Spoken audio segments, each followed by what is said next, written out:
anything. Boom, there we go. We're recording now. So there you go. To anybody who's listening, who doesn't want to listen, you can listen later because I'm going to record it and I'm going to put it up on YouTube. So, hello Josh. No music? Hang on a second. Going to turn that bad boy up a little bit. Getting anything? Let me know. Got music playing in the background. It's copyright free, so it should be fine. We'll see. Anyways, why are you checking? Why are you messaging? Why are you having a look? We're doing this thing again because why the fuck not? I don't know. A couple weeks ago, I was talking about very faint, but yeah. We'll turn it up higher then. That's all we'll do there. Let me know when it gets too loud, and then I'll switch it back. So anyways, it was a few weeks ago, in the midst of Falcon and Winter Soldier, which is the topic for today, I was in a heated discussion, not an argument, heated discussion. We were talking about a lot of things, Marvel and everything like that, down a wee bit. Oh, you can't be pleased, can you? Jesus. The music has stopped, that's why you can't hear it. It's very faint for me. Bloody hell. This is what happens. This is what happens when you try and do a stupid thing. Anyways, I was in a heated discussion. We were talking about a lot of things Marvel. We were discussing about what had previously happened, what's going on now in terms of the TV series and everything like that. And then we were like, well, we also got movies and shit coming out. But then also we had a year of COVID. So we had like nothing there as well. So I was like talking about everything. It was absolutely fantastic. I love doing it. So I was like, fuck it. I'm going to talk about shit. Music good. Thank you, Josh. My man. Posh Josh, everybody. He's basically my moderator. He's my producer. He does all the shit for me. I don't pay him though. So just, yeah. So, we're getting off topic. But I've got a notepad and I've got a pen. So if we have something to talk about, I'll bring it up later and I'll finish what I'm talking about. There we go. So I thought, why not get back on here and start talking about shit again like I used to. That was super fun. Instead of talking about anything and everything, which we can do, of course, if anyone has a topic or a subject or anything, jump in, say it, tell me, I'm more than happy to talk about it. As long as it's pop culture. I don't want to talk politics or some crap. I want to talk about pop culture. We're going to talk about the events of the week. So I've actually set up terrible images, absolutely terrible images, that are going to hopefully change as I go to click buttons. As they change, they're going to be stuff that has been announced throughout the week. It's all IGN photos. It's got all the referencing and everything. I don't own any of these images, blah, blah, blah, blah. One thing I will point out that I really wish I could have done, and this is an apology to Josh as well, the new Mortal Kombat movie came out. It looks fantastic. Didn't get a chance to see it. Really upset about that one. But we will be seeing it soon. And once we do, Josh and I, if Josh is happy to, he is going to come on board and we're going to talk about it. And then also, I'm not sure if next week is going to be the finale for Invincible. We're going to talk about that later as well. But if we see a finale and everything like that, I'm watching it as the series comes out, as the series airs, whilst Josh got really excited about the series and he read ahead in the comics. So he's reading the comics. I'm watching the series, so we're going to see when the season finale... I'm not sure if next week is the season finale. If I appear, then you get paid.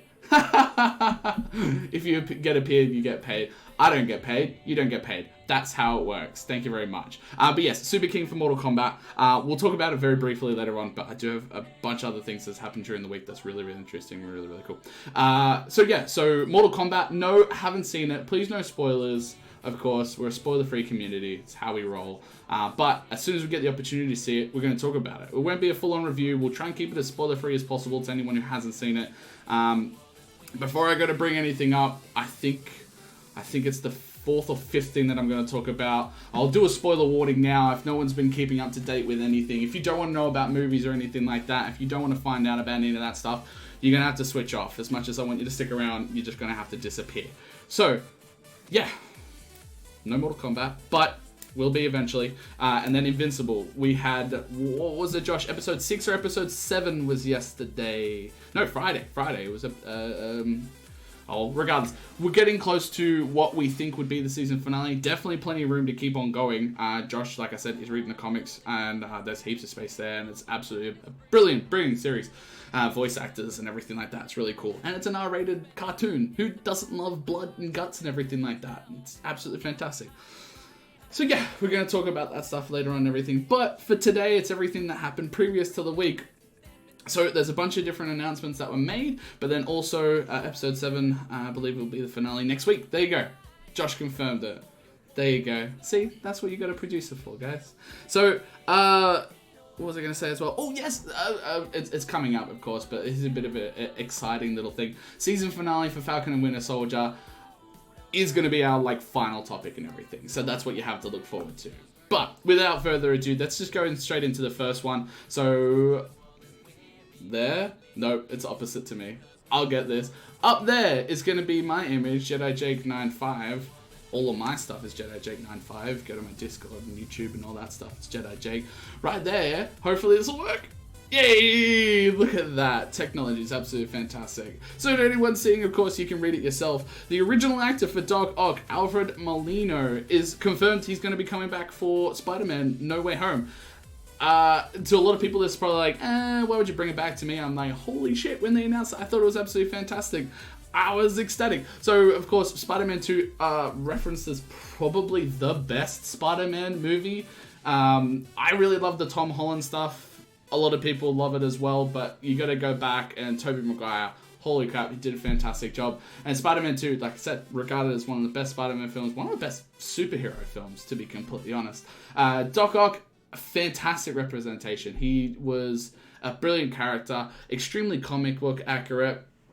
And yeah, we just didn't get enough of him, purely. So this is going to be fantastic. The questions that I have, and of course, if anyone has questions or anything like that, please put it into the chat, message me later, blah, blah, blah. My question is, how are they going to bring him into the next one?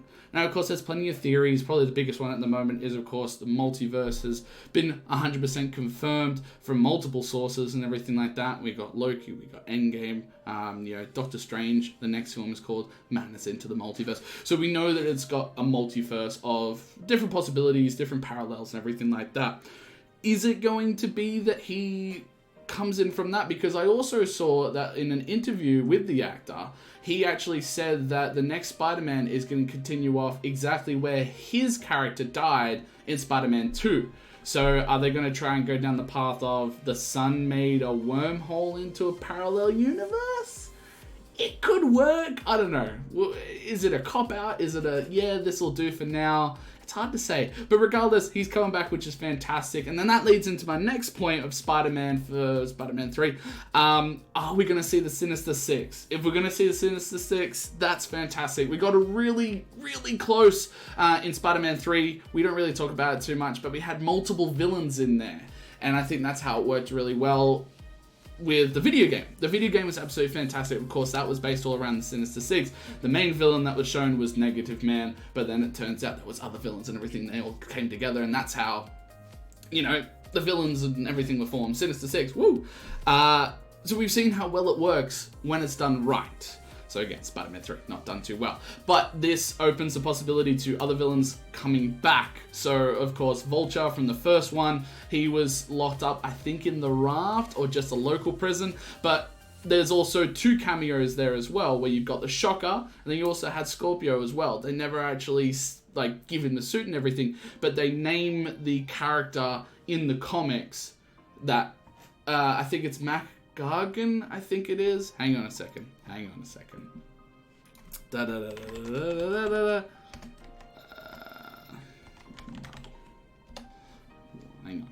Mac Gargan. I was right. There you go. So yeah, Mac Gargan. He was the person that becomes that was the alter ego, the secret identity of Scorpion. So we know that he exists in this universe, everything like that. Doc Ock coming back. That makes 4, if I'm not mistaken. And then also, I believe Jamie Foxx was confirmed that he is going to be in this as well.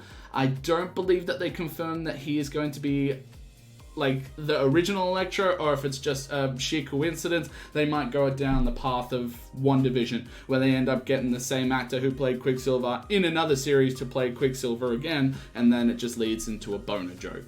Don't get me wrong, I laughed, but you just had a missed opportunity there. That's what I think.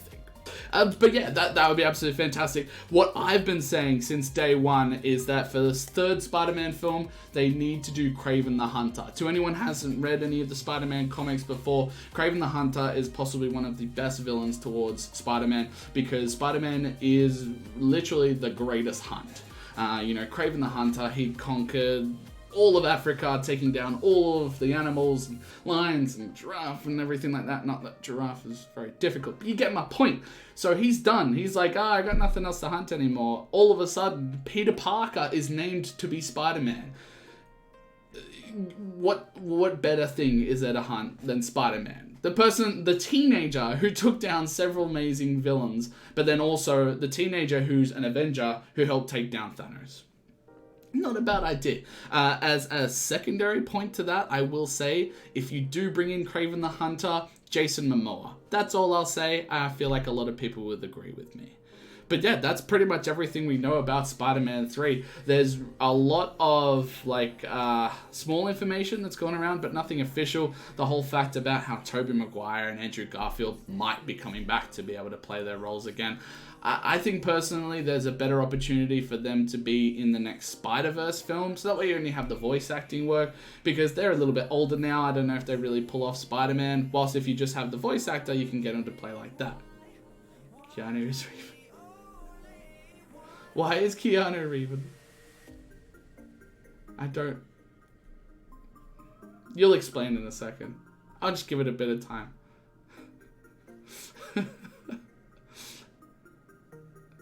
Or do you mean Kraven? Keanu is Kraven. Because it works. Do you mean Keanu is Kraven? Kraven the Hunter? That would work as well. I'm not against that. I'm totally cool for Keanu. Ever since the John Wick series, he can play anything, basically.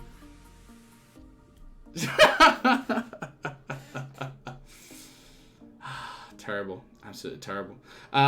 So yeah, Sinister Six possibilities, that would be absolutely fantastic. You got Doc Ock coming back. He was amazing as Doc Ock. He was sensational. The closest thing to Doc Ock in the comics to real life. It was absolutely brilliant. I'm hoping to see some more CGI fights with his claws. I think that would be pretty cool. I think that would be pretty sick. Keanu is Kraven, yes. Chancellor being a part. English is his second language, so you gotta... How is he coming back? For Spider-Man, from Spider-Man 2, apparently he rolls straight into Spider-Man 3. Of course, yes, no, yeah. Apparently, so this is, in an interview with the actor Alfred Molina, he said that apparently Spider-Man No Way Home, so Spider-Man 3 in the MCU, it takes off right after Spider-Man 2 finishes. So when Spider-Man 2, a bit of a recap for anybody, in Spider-Man 2, when he fights Spider-Man and everything like that, at the very end of it, the sun gets out of control and everything, and he's the only one that can stop it. So he's like, Spidey, you gotta go, I gotta put this into the lake, I gotta put it into the water. And then he starts doing it, and he's finally in control of the arms aren't in control of him, and you're like, oh my god, yes, retribution, oh my god, blah blah blah. Then he falls into the water, and then that's it. And then there's a big monologue from Tobey Maguire, and then everyone's like, yeah. Pre-bully Maguire. Only just pre-bully. Only just. We briefly mentioned the original Spider-Man 3. Don't know how I feel. I mean, to each their own. But yeah, that's pretty much everything about that one. It's not a huge thing. It's not a trailer. It's not like, scenes or anything like that. It's just really cool that Spider-Man 2 actor for Doc Ock is coming back. I think that's fantastic to give him more, but then also to solidify Tom Holland's Spider-Man in the MCU as like one of the best Spider-Man we've ever had. Personally, I don't like Andrew Garfield. He was alright as Spider-Man, but not as Peter Parker. Whilst Tom Holland, he just covers all bases. I think he's brilliant. I think he's fantastic. Anyways, that's the first one. Doc Ock coming back, Spider-Man 3. Holy crap, that's huge. That's fantastic. Next image. It's Spider-Man related again. I couldn't help myself. So, this is a really, really big thing for Sony. Basically, Spider-Man is going to be available on Disney Plus, but only after Netflix has it. So, the Netflix and Sony, contract is still in effect, where it's going to go straight over. So, if you go to Netflix right now, I'm pretty sure Spider-Man Homecoming is on there. I don't believe that the next one is on there. I can't remember. But regardless, they have a contract, so that way Sony and Netflix, they are in the partnership. So when it goes available to stream, they're going to get it, I think, for about 6 months or so. But then after that, they've set it up so that way Disney Plus is going to get it. So he's going to be with the MCU films. I'm not sure if anyone knows this, but right now, if you go onto Disney Plus and you search up Spider-Man with Tom Holland, he'll be seen in like the joint films, so Civil War, Infinity War, Endgame, but he actually doesn't have his standalone films on there. This doesn't seem like too much, but in the grand scheme of things, when you're seeing the partnership from Disney and Sony, that just gives so much promise to being able to get more Spider-Man films in the future. We already have Spider-Man 3, No Way Home, which is awesome, but we also have one more film with Tom Holland as Spider-Man for at least Marvel Studios, and that's going to be a joint film. That was a part of his contract. So that could be a New Avengers or something like that. But after that, his contract is done. He goes back to Sony. He's still going to be the actor for Spider-Man, but he's going to be in like the Venomverse or something like that. So it means that, we're going to miss out on it. But this looks really promising. This means that Sony are open to doing deals. What I've said plenty of times in the past is that Sony should just give Marvel the rights to Peter Parker Spider-Man. Anybody who knows Spider-Man, Spider-Verse, anything like that knows now that there's so many opportunities for Spider-Men.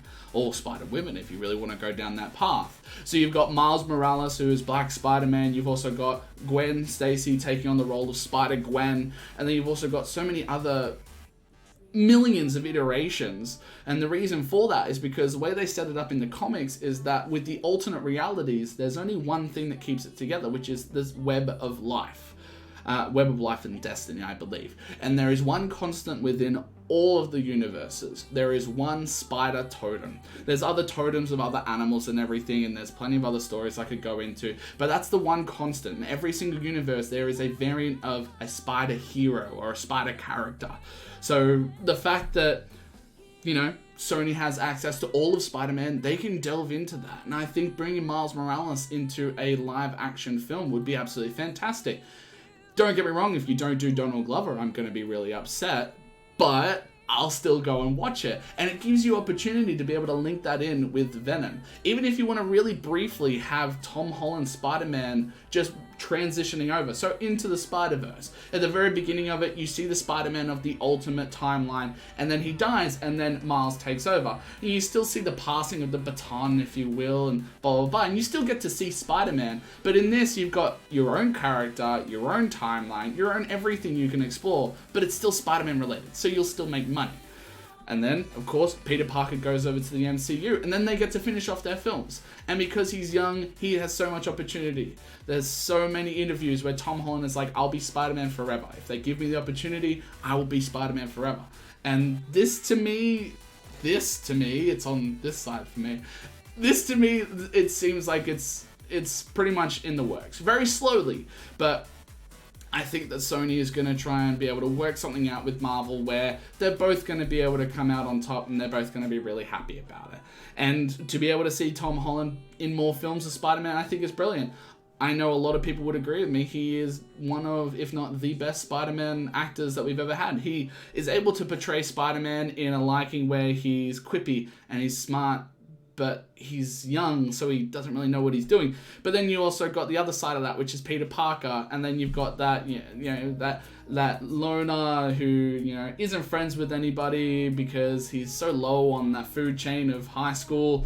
And also, he's just trying to figure out what he wants to do. Like, yes, he's got the alter ego of Spider-Man, and Spider-Man's a hero and everything like that. He's a new adventure, blah, blah, blah. But what about Peter Parker? He's going to hold on to that forever. Like, that's always what the comics was about. It was finding that good balance between the two characters.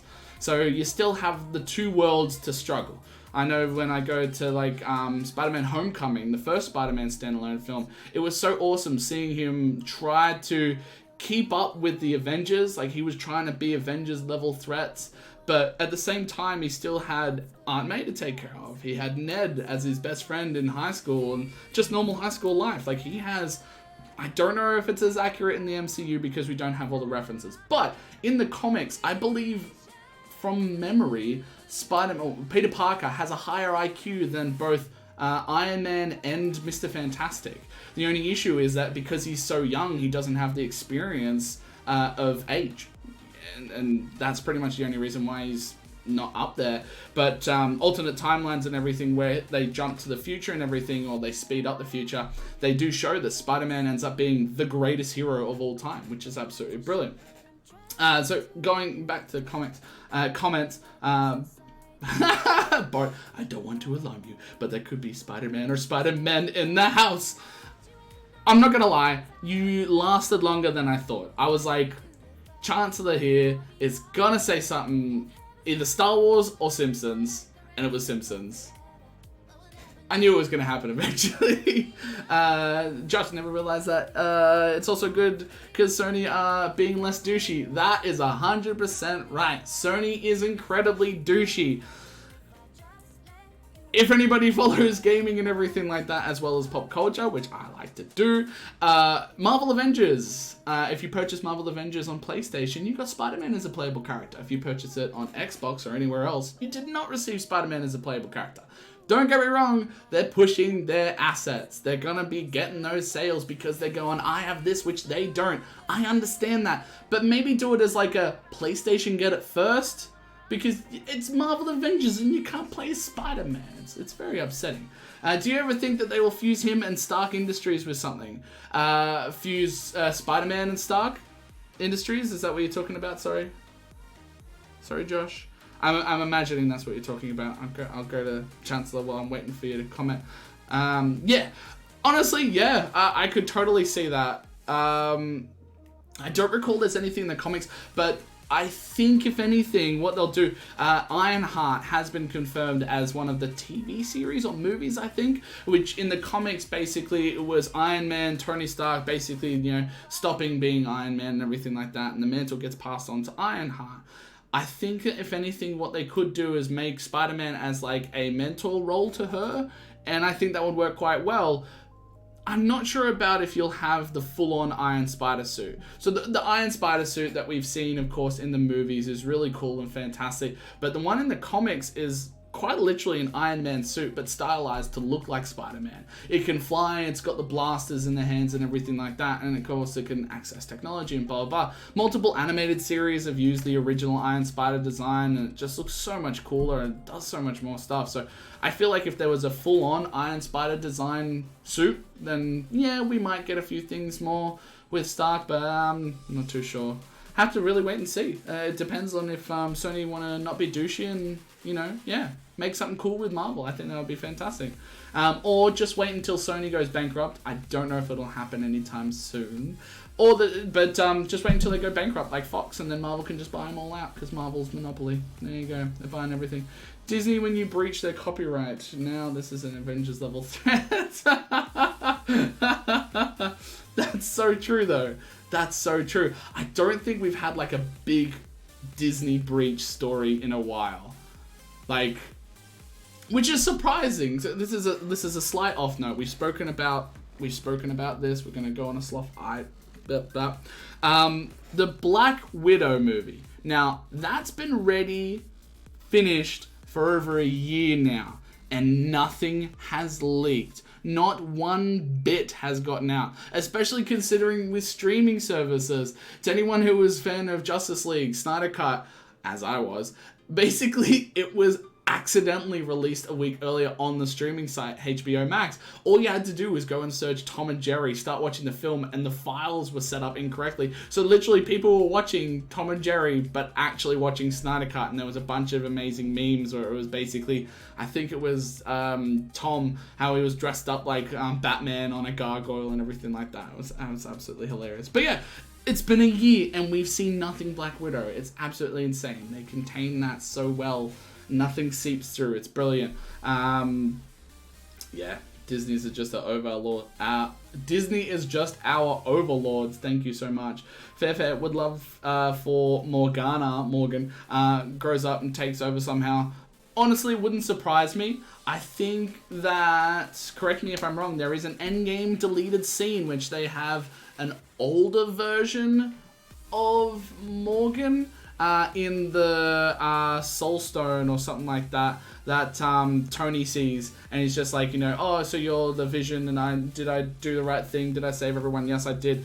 Cut from the final production and everything like that. I believe it was the girl that plays the main character in 13 Reasons Why. Sarah something, I think. But basically, there is a version of an older Morgan, which can definitely... Yes, yeah, go look into that. Chancellor remembers. Posh Josh, what are you doing, brother? Come on, man. You're my producer and shit. God damn it. It's alright, I don't pay him, so it's okay. But yes, Josh, check that out. Anyone listening, watching, whatever, go check it out. There is a deleted scene from Avengers Endgame, which I believe it is Tony Stark that has entered the Soul Stone after his death using the stones. And from that point, he sees an older version of Morgan. And she's basically like, you saved all of us. Thank you, blah, blah, blah. It's really sweet. But cut from the original, of course. I mean, the film was, 3 hours long. So, like, basically, it was either cut it and be 3 hours and pushing it, or leave it all in there and then it's Snyder Cut, basically. I mean, let's be honest. I know probably a lot of people are going to ask me, what are your thoughts on Snyder Cut? We'll talk about it at a much later date where I'll devote a whole thing to it. When it's a really quiet week of pop culture, when I've got like 2 things to talk about, I promise we'll do a 4-hour review of the 4-hour cut of Snyder Cut. I promise. I will do that. You know I will. That's pretty much everything on Spider-Man as far as I remember, but I can't remember what the next image is, so we're going to see in... Yay! From Marvel to DC. There we go. Okay, before we talk about this, sorry, I'm going to just look to my comments. I don't know how I never seen this before. Terrible. I have no issue being cast in this Vision. Yep. Yes, 4 for 4. Yes, we're going to go 4 for 4. Chancellor, have you seen Snyder Cut yet? I know that we spoke about it very briefly because you are a Snyder fan because you've seen 300. And I know that we spoke about it and everything like that. I'm interested to see if you've watched it. I'll wait until you watch it and then we'll do the review and everything like that. And then I'll get you jump on and then I'll be like, I'm a massive Zack Snyder fan who followed all of the Justice League things and I thought this. And you can be like, I followed none of it, but I'm a Zack Snyder fan. And I'm going to tell you what I think about it. Haven't seen it yet. Honestly, I don't blame you. So many people were like, Jake, is it worth it? Jake, is it worth it? Yes, it is worth it. But trying to devote 4 hours of your time to watch that film is nigh impossible. Don't want her as the actual grown-up actor. I have no issue in the Vision, but yeah, I think she's not the right fit for it. I think you definitely have to look around a little bit more. You have to have someone who's going to be able to, as close as possible, embody Tony Stark's, charisma and his identity, and like, it definitely isn't a role for her. But like I said, it's a deleted scene. They may never go into it again. Who knows? Whoa, things. Unfortunately, I haven't seen it yet. I did watch 300 the other night. I think you told me about that, actually. I have to rewatch 300. I haven't watched that yet. There you go. Stream notes. Note number 1. Watch 300 again. Who knows? I might do a review of 300, because why not? We'll do all the Snyder films. We'll go ahead and watch Watchmen, because I love Watchmen. If anyone hasn't watched Watchmen, watch the fuck out of Watchmen. I'm going to say Watchmen plenty of times. Anyways, back on topic. I've put it down as a note. 300 things that you like about... Josh has just said 300 things you like about 300. Honestly, it's a good title, and I feel like it could work. Hey, if you're happy to produce it, man, I'll do it. Watchmen is brilliant. It is absolutely brilliant. Everyone said you couldn't put a comic book into a film, and he did it. It's not the greatest, but it works. I like it. Anyways, back on topic. Back to the image that's just up here. It's a fantastic image because I am a massive Batman fan. I don't know if anybody knows this about me. Huge Batman fan. It's absolutely fantastic. Not the original Batman. So the first film Batman. Batman in 89, Michael Keaton, he's coming back. He's gonna be Batman again. I'm so excited. It's so fantastic. Michael Keaton, Batman, officially returning for The Flash. The Flash is, oh man, it's a powder keg of just endless crap and bullshit and just blah blah blah blah blah. But to anybody who's interested, the original concept of the Flash movie with Ezra Miller and everything like that is it's basically going to be revolving around the Flashpoint paradox. To anyone who doesn't know what the Flashpoint paradox is, it's the idea that Barry Allen goes back in time and saves his mother, and in doing so creates a time ripple that then changes everything. Some of the key things is Aquaman and Wonder Woman are like, they're like titans. They want to take over the earth and everything like that and expand their, expand Atlantis, expand Themyscira and everything like that. Batman isn't Bruce Wayne. It's one of my favorite versions of Batman that isn't Bruce.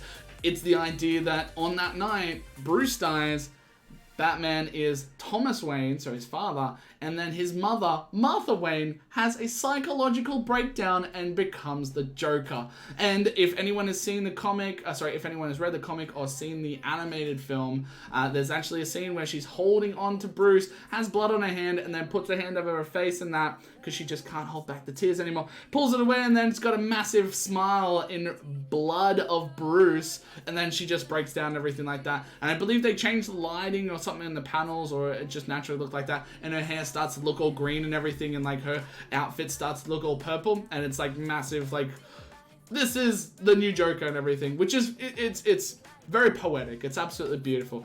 So yeah, that was the original idea for the movie. I don't know if they're going along the same lines, but the fact that they bring back an old Batman just kind of confirms that for me. So I have a strong feeling that Michael Keaton is going to be our old Thomas Wayne Batman, the Batman who lost his son and then his wife became, the villain of all villains within the DC universe. He uses guns. He's got a lot of red and black in his suit and everything. It could lead to very amazing things. But then you also have to have a young Batman as well, because the Batman has to interact with the Flash, and then the Flash goes back, changes everything, and then he begins to interact with an older Batman, which, with that as well, Flashpoint Paradox may eventually introduce a Reverse Flash into the DCEU, so the big screen and everything, which is awesome.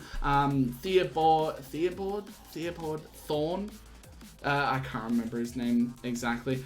Fantastic villain. He literally is just around to just kill everything Flash. Even though he is made from the Flash, so he is a villain in the 31st century who goes back in time and hates the Flash that much, he wants to kill him, but in turns would create a paradox where he wouldn't exist because he gets his power from replicating what happened to the Flash. It's absolutely brilliant story. If you want to read the comics, please do read the comics. It's absolutely brilliant. But yes, so that was the original pitch and everything. And then I believe that they've also cast their Supergirl for that one. Eobard Thawne. Thank you so much, Josh. Eobard Thawne is the name of the Reverse Flash. I believe that they also cast Supergirl as well. I believe there was a video that was released where the director recorded a Zoom meeting with the female actress, and oh my god, she just like broke down in tears and everything like that. She's super excited to be playing Supergirl in that one. Keen to see where they're going to go with that. But Ezra Miller, when I first saw him in Justice League, the Joss Whedon version, it was a bit iffy for me. He was a little bit too childish, but then going to the Snyder Cut, they kind of grew him up a little bit more. He realized that he has amazing abilities and he can do so much with them that, he has to be a little bit more serious, but he's still a fun character. Ezra Miller is a brilliant actor and everything like that. If anyone knows of the film Perks of a Wallflower, he's in that one. Not the main character, but he's in it and he's absolutely brilliant as well. And he's just really cool. He actually does, I spoke to Posh Josh about this, he actually does some voice acting work for Invincible. So that's another reason to go and watch Invincible. There you go.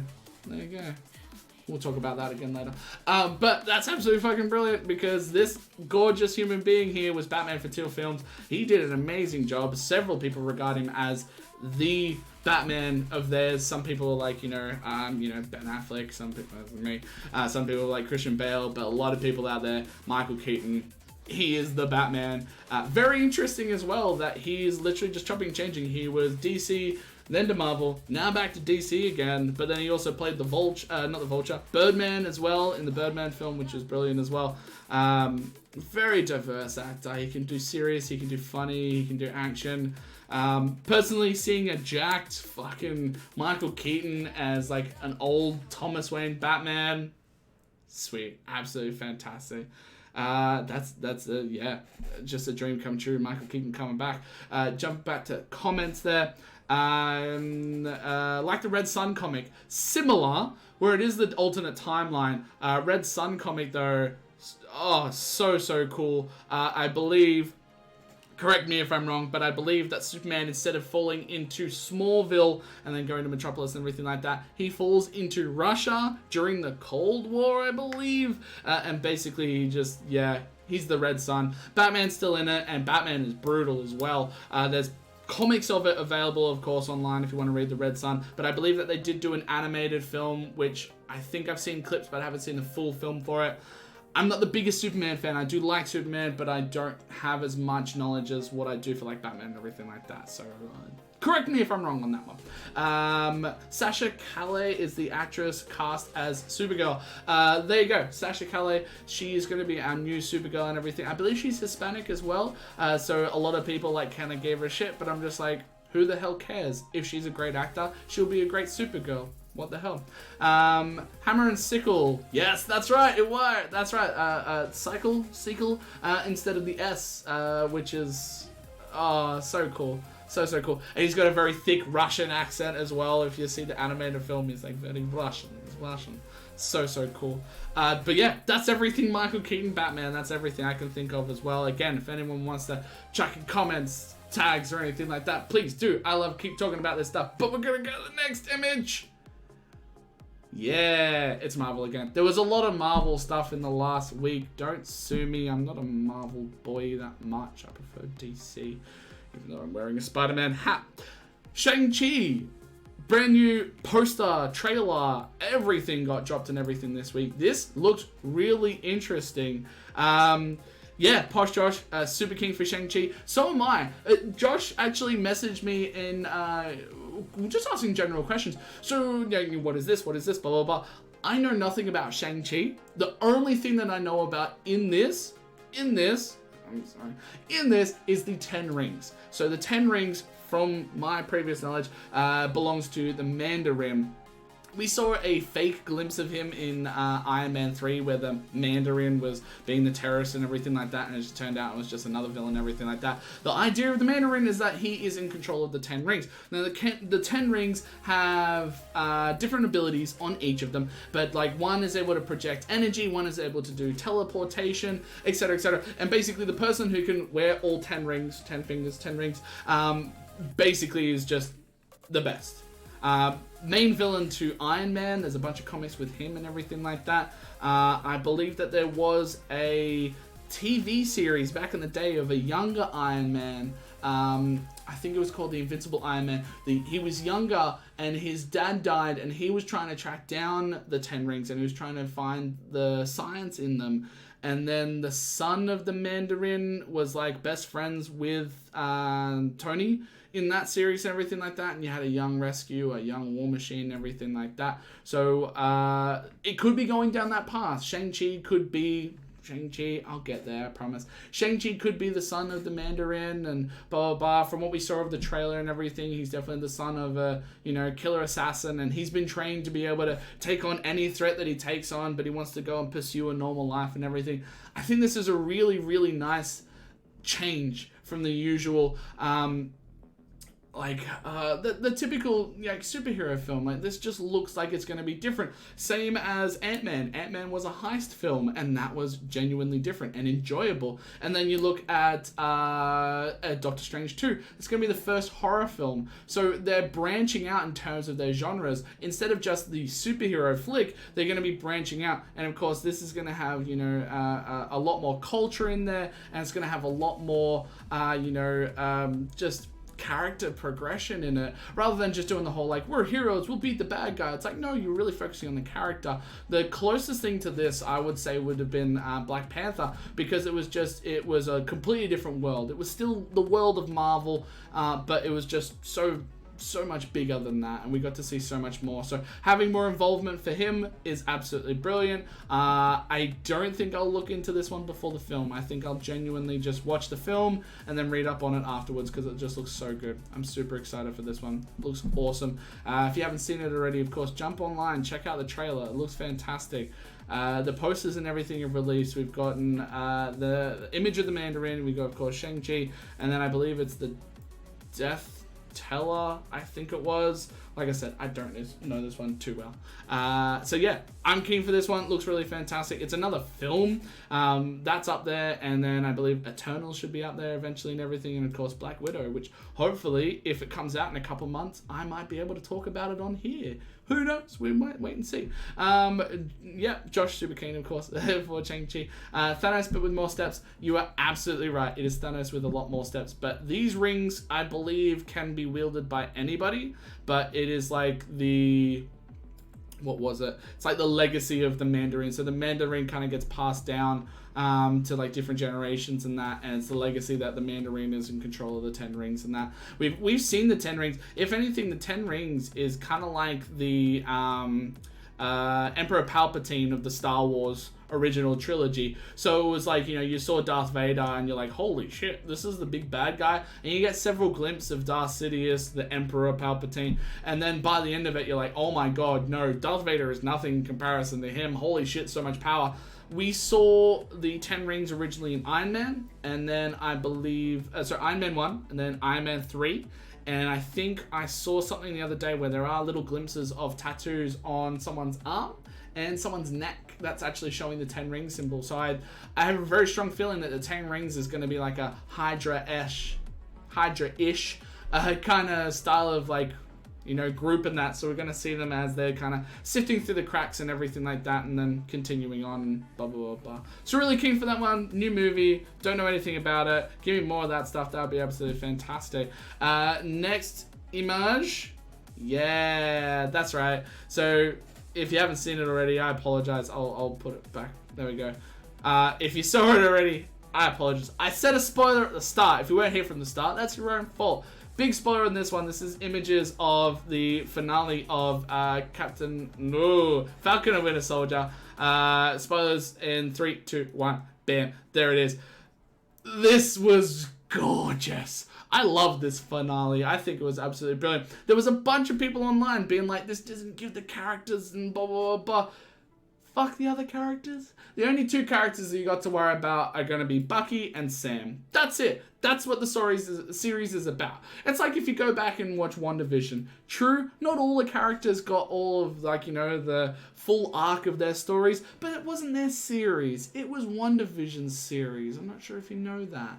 But yeah, Falcon and Winter Soldier, now Captain America and the Winter Soldier, absolutely fantastic. These images here, it literally looks like they've taken it direct from the comic book and put it onto the big screen. It was absolutely gorgeous. The series was absolutely brilliant as well. It was the whole idea of, don't forget Sharon. Yeah, I guess so, but no at the same time. The only reason she's relevant, we care about her. The only reason why she's relevant is because she's Peggy Carter's niece? Granddaughter? I can't remember. She's that unimportant that I can't remember the timeline. That's how unimportant she is. Going back to the film, Zemo was more important than her. Going back to the series. Thank you. Going back to the series, it was absolutely brilliant. I loved every single bit of it. It was a lot more serious than what WandaVision was. It was the whole take on the blip happened.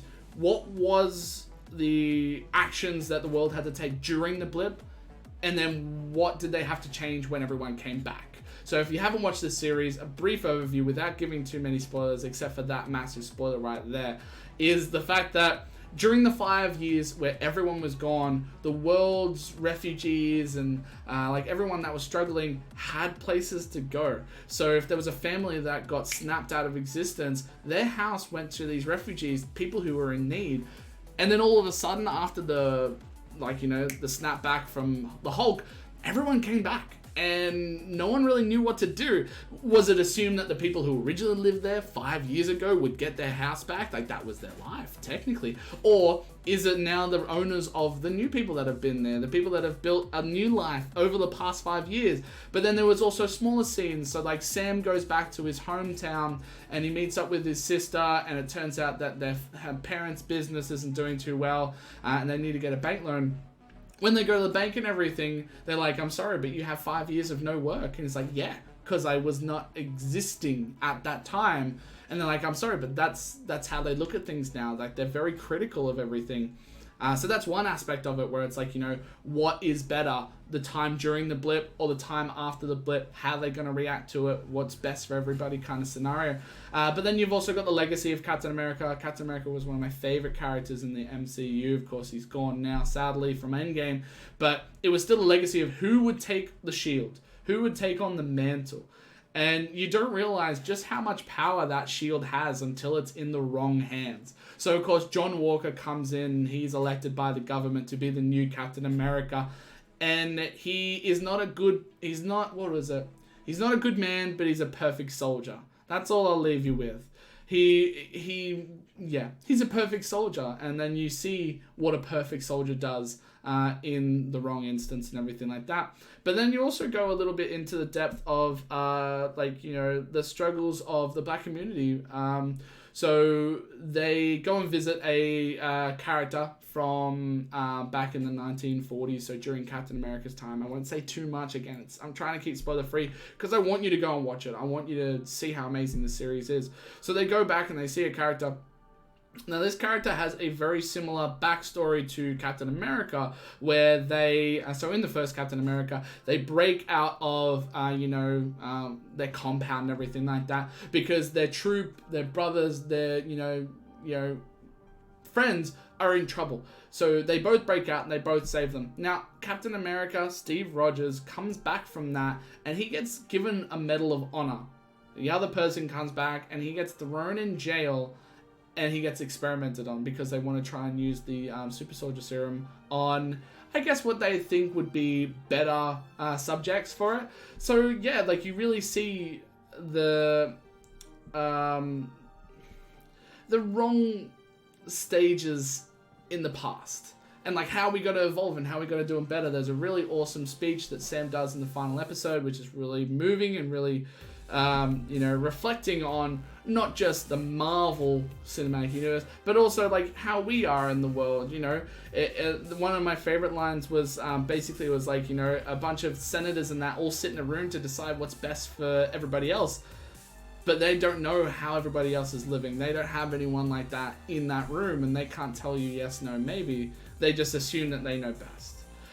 So that's a little bit more of the serious side. Going back to the whole, it's a freaking comic book movie series.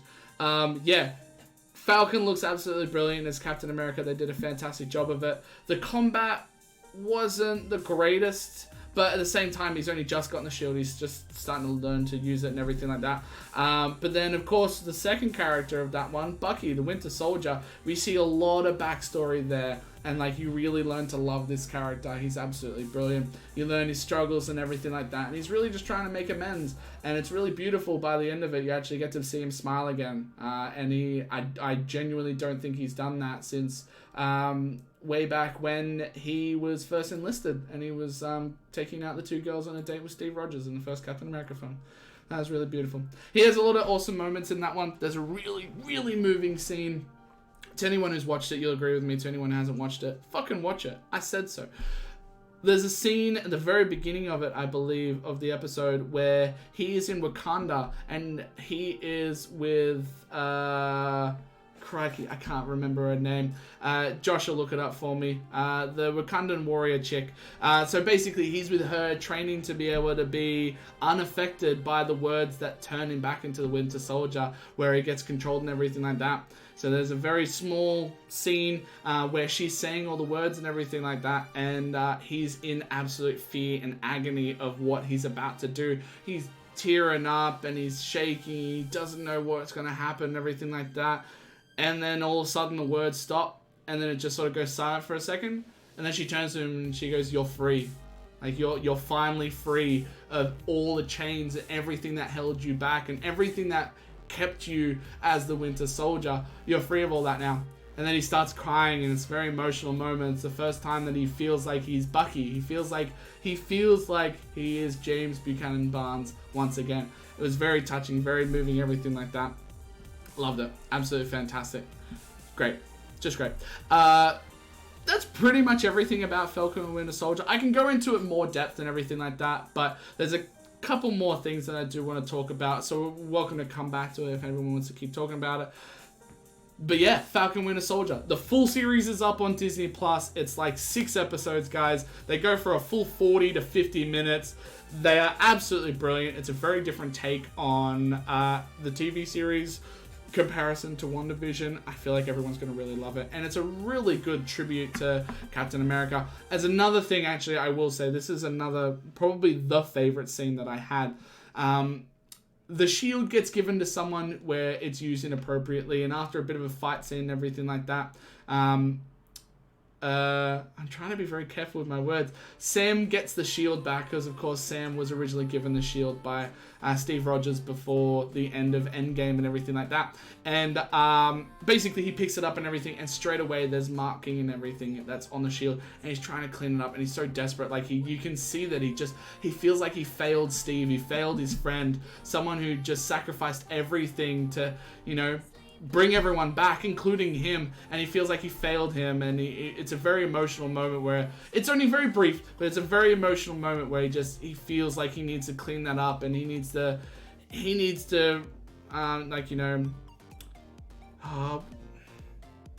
sorry, I'm lost for words. I'm very emotional. He needs to I can't think of it. He needs to redeem himself, basically. That's what he has to do there. So, absolutely fantastic.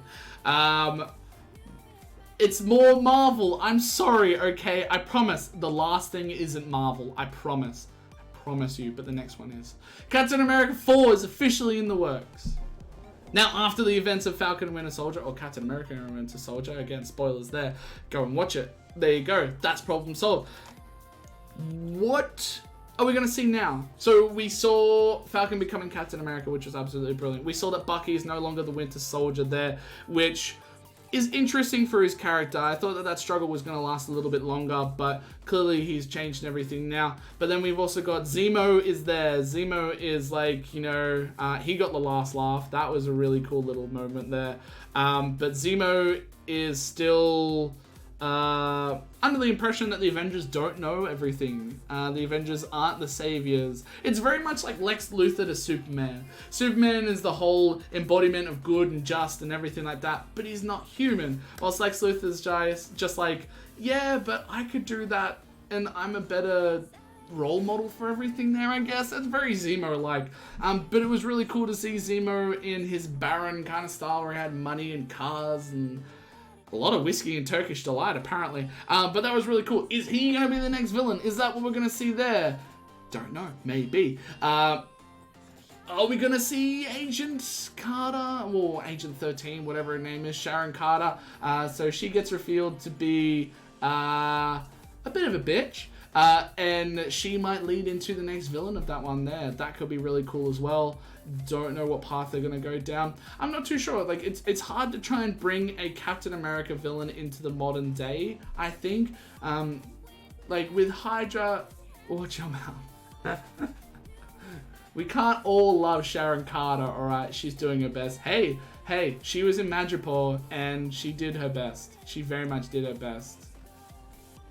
That's all I'll say. Go watch it. Go watch the series. All 6 episodes are on Disney+. Just subscribe to it. Go on, do it. If you don't want to watch that, there's a great show called The Mandalorian. There's 2 scenes in that. There you go. Go watch that. But yeah, Captain America 4 in the works already. Like, literally as soon as the season finished, they were like, oh yeah, we're doing it. But the really cool thing as well, and I think this is very interesting. So the original writers of Captain America's 1, 2, 3, Infinity War and Endgame, yeah, boys, Mando.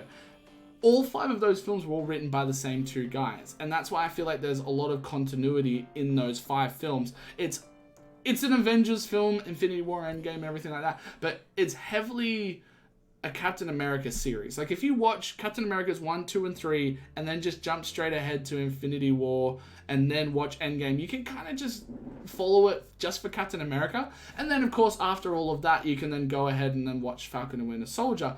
And it's very well written. It's you don't get clashing characteristics. Like, Steve Rogers is the same character from beginning to end. He just develops more. So rather than letting him be controlled by S.H.I.E.L.D. or controlled by the government or anything like that, like he was in that first film, he becomes more, no, I can do this on my own, and I do know what's best, and I'm going to be able to help the people. So it's very much that. But the new Captain America movie is going to be written and directed, I believe, by the showrunner of Falcon and Winter Soldier. So I think he did a fantastic job in Falcon and Winter Soldier. I think he captured what made Captain America so good and has now passed that on to Sam and Bucky. And seeing that in a movie, yeah, I welcome that. I'd like to know the villain, and then I can give it a better judgment call, but at the moment, yeah, I don't know about that one. We'll wait and see. Hey, more Marvel. Take my money. More Marvel. Take my money.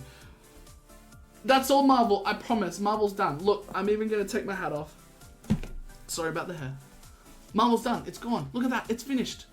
You were like, oh, God, Jake, I don't want to talk about Marvel anymore. Good. It's done. It's finished. This is the final point that we're going to talk about that's going to be everything throughout the week. Bam. Invincible. Absolutely fantastic. To anyone who doesn't know what Invincible is a comic book. I don't know the writer. Josh is going to find it for me, and he's going to put it up there very soon. But this was originally a comic book that has been adapted into an animated series on Amazon Prime. To anyone who wants to give it a go or anything, next week's episode is going to be the season finale, which is going to put it to about 8 episodes, I believe. You can do a month trial with Amazon Prime, and then you can watch it from there, starting with next week. That's the whole series. While you've got it, I'd highly recommend watching Good Omens. Just going to put that out there. Invincible. It's such a good series. It really, really is. So there we go. Robert Kirkman, who also wrote the Walking Dead comic series as well. So very, very well-renowned writer. Does some amazing work and everything like that. A lot of twists and everything like that. That's why I love Invincible so much. It's not your typical comic book, cartoon, anime, whatever you want to call it. It has a lot of underlying stories, and like, you really got to pay attention to a lot of things. I know for me, in episodes like 3 or 4, I had made an assumption for a character, and I'm like, oh yeah, they're totally doing this, blah, blah, blah, blah. And then like an episode later, it's like, yeah, no, I wasn't even close. Which is really nice, rather than being like, you know, oh, it's Mephisto, blah, blah, blah, and it gets changed, you know, you don't know what's coming, which is awesome.